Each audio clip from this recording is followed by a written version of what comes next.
Por ahí el tatarabuelo ya anda presente también. Lo andan arrastrando porque viene cansado desde los cerros. Ese tatarabuelo.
Pueblo de Atalquita, Huitzilaco, a mi buen maestro Adolfo Galván.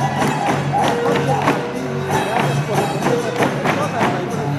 Saludazos hasta el norte del campo, a nuestro amigazo, el profesor maestro Adolfo Galván Martínez. Saludos también para Félix Fernández Arias.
de diciembre, en el ritual del destape y disfrazados allá en Atlaquipa, Huitotlaco, que tienen ya como tradición en los pueblos de Atapesco, el destaparse ya en los últimos años, en los últimos días del mes de diciembre. Eso lo hacen también porque quienes los apoyan con los bailes son los que están fuera de los Estados Unidos y es en esas fechas cuando llegan a sus pueblos.